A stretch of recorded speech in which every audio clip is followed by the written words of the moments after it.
Hello and welcome to a new Leela game. CCC 10 has started with some relatively new engines like Rubi here, and some stronger versions of older engines. The competition is called Double Digits, I'm not sure exactly why, and I was too lazy to ask. Maybe engines under 10 are not allowed? Probably not, as Leela is only about 2 years old and there are some babies here. Anyway, in today's game we have Leela versus Rubi. Rubi is developed by Andreas Matthies from Germany, who initially started this project only to learn about chess programming, and he didn't really want to compete with Rubi in the chess engine space. But lately his engine became pretty competitive, and here it is in CCC. The game started with d4, and after knight f6 and c4 we have the Benoni with c5, and after d5 we have the Czech Benoni with e5. The Czech Benoni is more solid than the modern Benoni with e6, but it's also more passive. Now, besides the modern Benoni, another very popular try here for black is the Banco gambit with b5, where black is gambiting a pawn for more activity. Now in this one, after e5, we have knight c3, which is the most popular move here, preparing e4, d6, e4, and now we have bishop e7. In the Czech Benoni the bishop comes here. In other Benonis the bishop likes to go to g7, but now there's a pawn here on e5 blocking that bishop, so it makes more sense to develop the bishop to e7. And in this position, white has a lot of options. Almost any move you can think of has been tried here. But the most popular one is g3. And after castles, we have bishop g2. And we have reached the end of the book. In this position, the most popular move is knight e8, liberating the way for the f-pawn. And in the other game, where Leela was black, and that we'll see in the next video, Leela played here knight a6, and after knight f3 she played knight e8 and played f5 very quickly. In this one, instead of knight a6 and knight e8, Rubi played a6, and she's trying to get in b5, which is a standard break, a standard try for black to get some open lines on the queen side and break white center. But Leela now played a4, which is the standard way of preventing that idea. The game now continued with h6, and now we have h4, probably with the idea of activating this bishop on this diagonal. But RubiChess played here rook b4, and this now allowed Leela to gain some time for a kingside attack with f3, and she's kicking now this bishop backwards. And after bishop g6 she played queen d2, which is a mystery move to me. I'm not sure exactly why queen d2 here in this position, but I'm not at their level yet, so that might explain it. The game continued now with knight d7, knight e2, and after h5 Leela of course sent this knight backwards with g5. Why did black play h5 here, you might ask? Well, white is threatening to play g5 and open the h-file for this rook. So black tries to prevent that, and h5 achieves that either if white pushes with g5 or if white takes here, because now then this knight could land on h5, and this knight sits very nicely on h5, it blocks this pawn, and black can get in now f5 and take on e4, and then he has a very nice square here on f4, defended by the rook from behind. So after h5 here, Leela played, instead of taking here, which wouldn't be that great, Leela played here g5, this is the better option, and now the knight went to h7, and now we have bishop h3, Leela is activating her bishop. Rubi of course would also like to activate his pieces, especially this knight on h7, and is thinking about f6 with an attack on the g5 pawn, when Rubi would have 1, 2, 3, 4 attacks in total on that pawn, but f6 now would allow bishop e6 with check, so Rubi played first king h8, but now after bishop f5, f6 is prevented since this bishop on g6 is hanging, And of course taking on f5 is not good for black. These two pawns are just too strong, controlling a lot of squares. So instead of taking the bishop, Rubi played here queen e8 to defend his bishop and maybe get in f6. But after knight g3, he didn't play f6. He preferred to activate his bishop via a5. So Leela stopped that with a5. We now have bishop c7. This allows this queen to join the party in the attack on the a5 pawn. And now Leela played queen c2. This allows the queen to defend this pawn from a4. But after queen d8, she didn't go for queen a4. She preferred to retreat the bishop to h3. And this now also prevents the capture on a5, since this knight on d7 is hanging. After bishop takes, rook takes, queen takes, Leela could take this knight on d7, and this would now be very, very good for her. She would still have an attack on the king, and she would have two pieces for the rook. It is important to retreat the bishop to h3 and not leave it on f5 here, because now if black takes here and the rook takes, then before capturing the rook with the queen, Rubi could take here, and then the d7 knight would not be lost. So after bishop h3, instead of capturing the pawn, Rubi played here rook e8, allowing this knight to retreat from this diagonal and allow the bishop to take on a5. But this now allowed Leela to defend this pawn with the bishop from d2. We now have knight f8 and knight e2, and this pawn is adequately defended.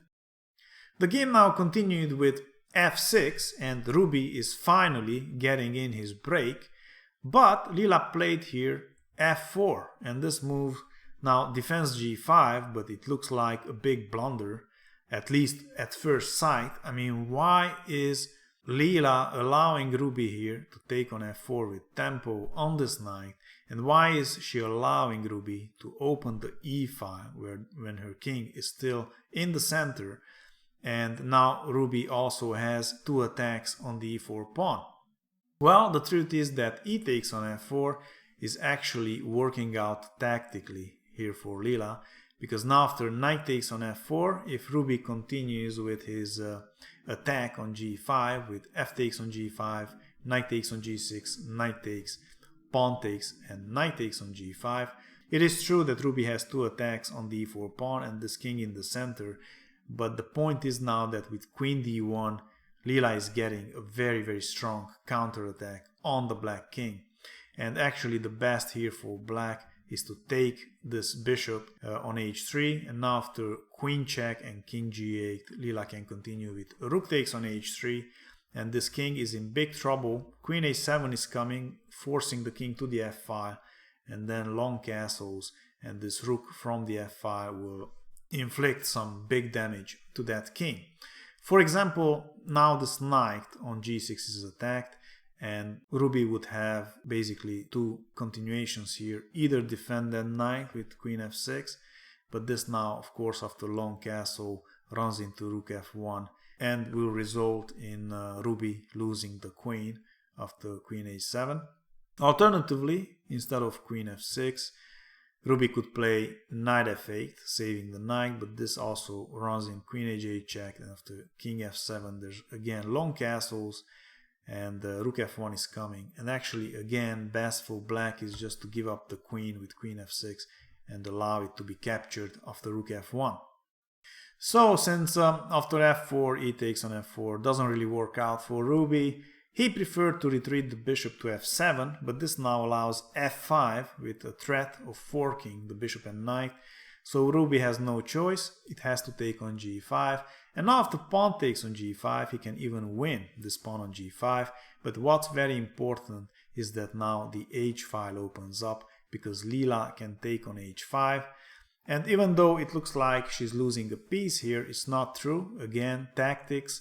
If the bishop takes here, then after bishop g4 she can win back her piece with interest, since now the h file opened up. And g6 of course doesn't help, because then after f takes on g6 this bishop is again defenseless. So after knight takes on h5, Rubi preferred to play knight a7. This also blocks the h file and defends g5. But now we have bishop g4, rook f8, and knight g1. And this knight now is going to f3 or h3 to challenge this knight on g5. We have bishop e8, knight h3, and at this point Leela pretty much thinks that she has a winning position here. Knight takes on h3, rook takes on h3, king g8, queen d3. Leela is activating her queen. She wants to go to the g file. Rook f7, king e2. This allows also the other rook to join the party. And now we have bishop d7. Rubi wants to get in g6 and make use of the fact that this pawn is pinned to this bishop.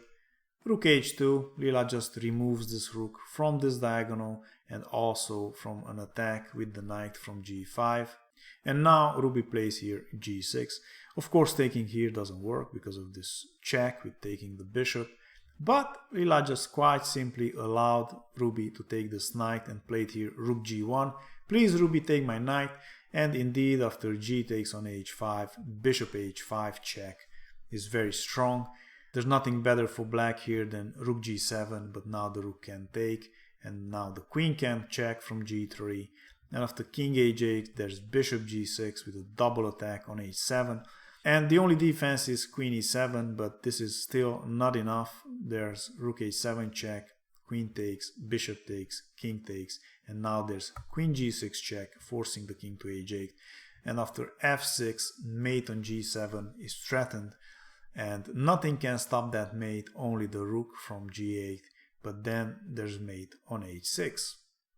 So after rook g1, instead of taking this knight, Rubi preferred to keep the g file closed and played here g5, but now came f6, and after bishop takes, rook takes, queen d7 and queen g3, the g pawn will fall and the black king is just exposed to a devastating attack. If the king now tries to run with king f8, then there's bishop takes on g5, and if now the queen tries to get some perpetual, maybe with queen c2 checks and so on, then there's bishop a6 check, and after king e8 there's rook g8 check, and if now the king goes to d7, then he gets into a very nice mate with queen h3.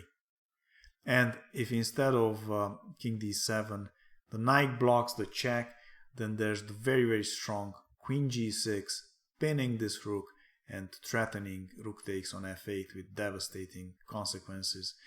And now the black queen can actually get in some checks with queen c2, king f3, queen d3, but actually the checks will run out because now after queen f3 check and king h4 there are no more checks. f4 is guarded by knight and bishop, f6 is guarded by the knight, e4 is guarded by the queen, f2 is guarded by the rook.